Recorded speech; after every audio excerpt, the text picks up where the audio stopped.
بسم اللہ الرحمن الرحیم الحمدللہ وکفا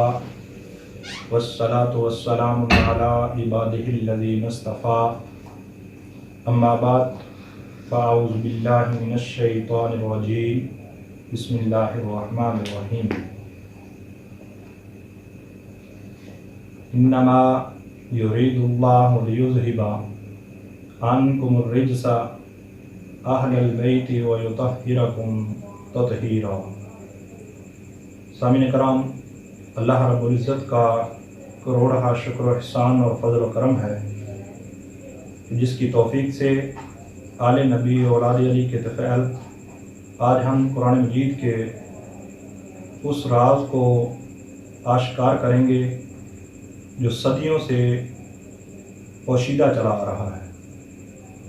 اور میں پورے وثوق کے ساتھ آپ کو بتانا چاہتا ہوں کہ اتنا بڑا عظیم راز ہے، اور بڑے بڑے مترجم، بڑے بڑے مفسر، قرآن مجید لکھنے والے، پڑھنے پڑھانے والے صدیوں سے انہوں نے اس بات کی طرف توجہ نہیں دی، لیکن آج الحمدللہ ثم الحمدللہ اللہ اور اللہ کے رسول کے فضل کے ساتھ آل نبی اولاد علی کے صدقے میں یہ توفیق ہمارے حصے میں آئی ہے، اور ہم آج پوری کائنات کو یہ بتائیں گے کہ قرآن مجید کے اندر حروف مقطعات کی حقیقت کیا ہے اور حروف مقطعات ہیں کیا۔ اگر قرآن مجید کے پڑھنے سے پہلے جو قاعدہ پڑھا جاتا ہے جس کو عرف عام نورانی قاعدہ کہا گیا ہے، اس کی تیسری تختی ہے، اس کی ہیڈنگ ہے حروف مقطعات، اور یہ وہ حروف ہیں جو قطع کر کے پڑھے جاتے ہیں۔ 14 حروف ہیں، ان کی تعداد 14 ہے، اور یہ قرآن مجید کی 29 سورتوں کے شروع میں آئے ہیں۔ آج تک جتنے قرآن مجید کے ترجمے کیے گئے ہیں، سب مترجمین نے کسی نے بھی اس کا ترجمہ نہیں لکھا، یا تو الف لام میم، الف لام را، الف لام میم صاد، اس کے نیچے وہی حرف لکھ دیے، یا اس کو کھلا چھوڑ دیا گیا ہے، اور یا نیچے لکھ دیا گیا ہے کہ اس کے معنی اللہ اور اللہ کا رسول جانتا ہے، جبکہ یہ قرآن مجید کی آیات کے اندر، قرآن مجید کے حروف اور الفاظ اور کلمات کے اندر شامل ہیں۔ ایسا نہیں ہو سکتا کہ اللہ نے ایک چیز اپنے حبیب کے توسط سے اپنی امت کو عطا فرمائی ہو اور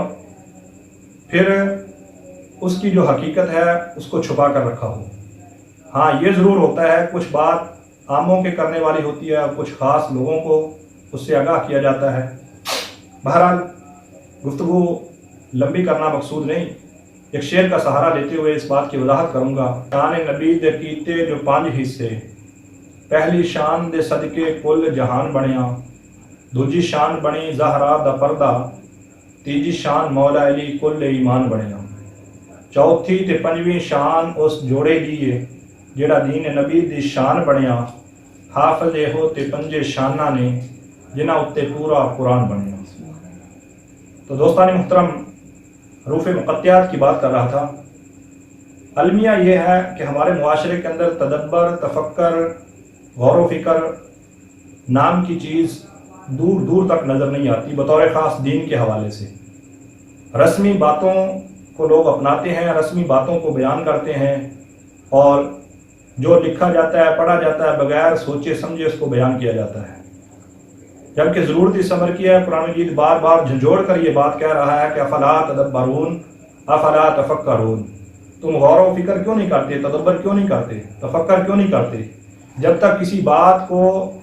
باریک بینی کے ساتھ اس کی گہرائی تک پہنچنے کی کوشش نہیں کریں گے تو اس بات کی حقیقت کبھی بھی کسی کے اوپر بھی آشکار نہیں ہوگی۔ بہرحال تو عرض یہ کر رہا تھا، اب المیہ یہ ہے، دیکھیے حروف مقطعات کے بارے میں بات کر رہا تھا، اس کا دوسرا نام لوح قرآنی بھی ہے،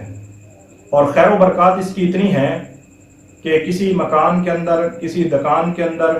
کسی دفتر کے اندر، کسی گاڑی کے اندر اس کو لگایا جائے، صدیوں سے علماء اس کو بیان کرتے چلے آ رہے ہیں، اور بے شمار لوگ سمجھتے ہیں کہ اس کا دیکھنا خیر و برکت کا باعث ہے، اور علماء نے لکھا ہے کہ اس کو دیکھ کر صبح جس کام کا آغاز کیا جائے وہ کام اب بخوبی سر انجام پاتا ہے، یعنی اپنے انجام کو، منطقی انجام کو خیر و عافیت سے پہنچتا ہے۔ اور یعنی اس کے فضائل پہ اگر اس طرف جایا جائے تو فضائل بہت لمبے چوڑے ہیں، بہت زیادہ ہیں۔ بہرحال میں نے اشارتاً آپ کو عرض کیا، لیکن اگلی بات جو توجہ طلب وہ یہ ہے کہ اس کا میں نے عرض کیا دوسرا نام لوح قرآنی ہے، اور اس کی تعداد کل جو ہے وہ 14 ہے، اور یہ ایک خاص راز ہے اس کا 14 ہونے کا۔ ایسے ہی نہیں، اللہ چاہتا تو یہ 13 بھی ہو سکتے تھے، 15 بھی ہو سکتے تھے، مگر 14 اس کی تعداد ہے۔ یہ جو حرف ہے نا وہ بھی 14 ہے، اور جو لفظ ہیں وہ بھی 14 ہیں۔ تو میں نے عرض کیا کہ اس کا دوسرا نام لوح قرآنی ہے۔ تو جہاں عام طور پر اس کو لکھا جاتا ہے، استعمال کیا جاتا ہے، وہ 8 حرف لکھے جاتے ہیں، اور 9ویں خانے کے اندر آمین لکھ کر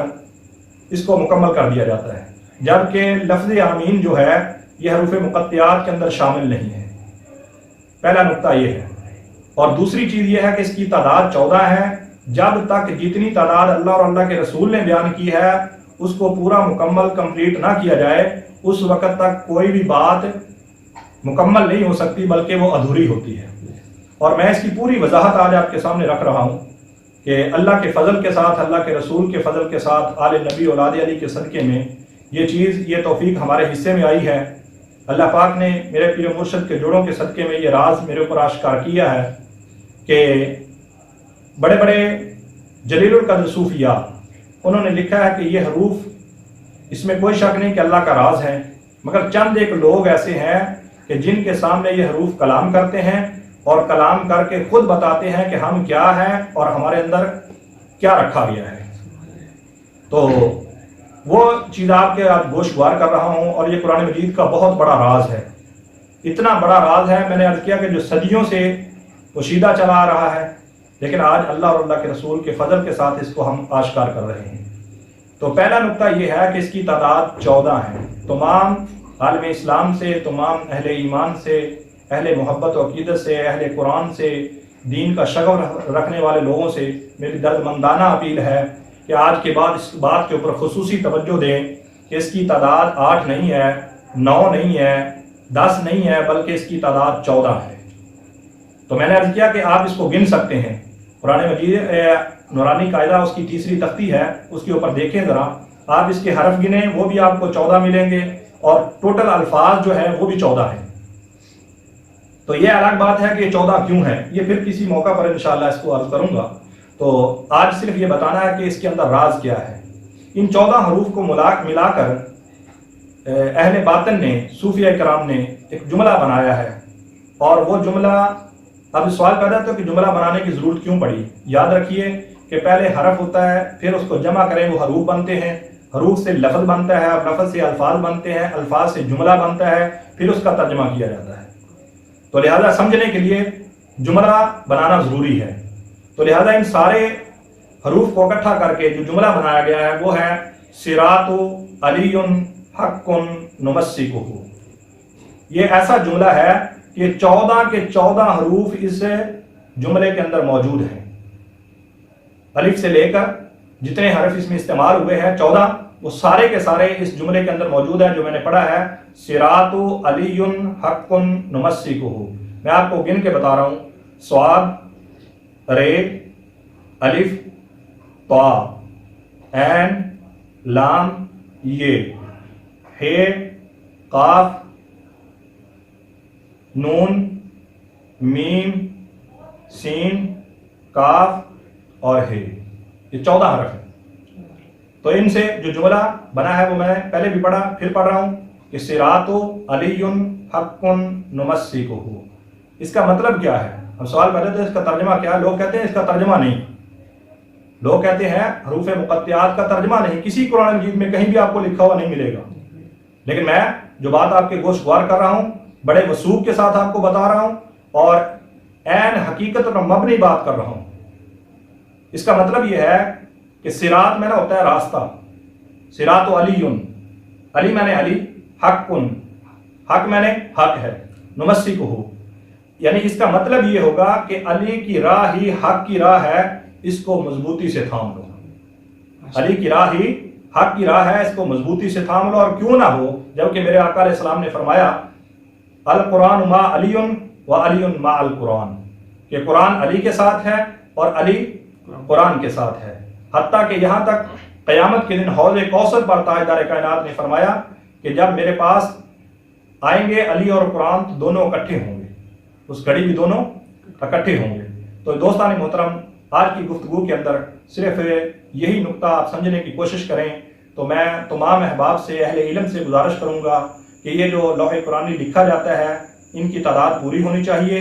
اور یہ 14 ہیں، 14 پر مبنی ہے، اور 14 کا ایک خاص راز ہے۔ 14 معصومین کا یہ صدقہ ہے، ان کے ساتھ ہی منسوب ہیں، اور یہ جو کائنات ہے نا یہ 14 معصومین کا صدقہ ہے۔ تو یہ 14 حروف ہیں، تو بہرحال ان کو کسی بھی صورت میں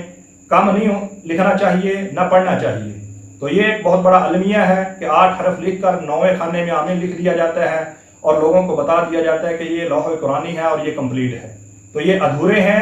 اور آج کے بعد جو اس کے فضائل سے واقف ہے ان سے میں گزارش کروں گا کہ جب بھی لکھیں، کسی کو بھی دیں، تو یہ 14 کے 14 حرف پورے لکھیں، کیونکہ ان 14 حروف کو ملا کر جو جملہ بنتا ہے وہ 8 حروف سے نہیں بنتا، اور جب جملہ نہیں بنتا تو اس کا ترجمہ بھی بامعنی نہیں ہو سکتا۔ جب بامعنی ترجمہ نہیں ہوگا تو کسی کی سمجھ میں کیا آئے گا؟ لیکن یاد رکھیے کہ اللہ اور اللہ کے رسول کا جو بھی حکم ہے وہ ادھورا نہیں ہے، ادھورا ہم نے اپنی ناسمجھی کی وجہ سے بنا رکھا ہے۔ تو اللہ اور اللہ کے رسول کی بارگاہ میں ہم یہ دعا کرتے ہیں کہ اللہ پاک اپنے حبیب کے صدقے میں قرآن کی صحیح سوجھ بوجھ اور فہم و فراست عطا فرما کر اس پر عمل پیرا ہونے کی توفیق عطا فرمائے۔ اور ایسے بہت سے راز ہیں جو گاہے بگاہے میں مختلف موقعوں پر عرض کرتا رہتا ہوں اور کرتا رہوں گا، تاکہ اہل محبت، اہل عقیدت، اہل ایمان کو پتہ چل سکے کہ یہ جو قرآن ہے اس سارے کا سارا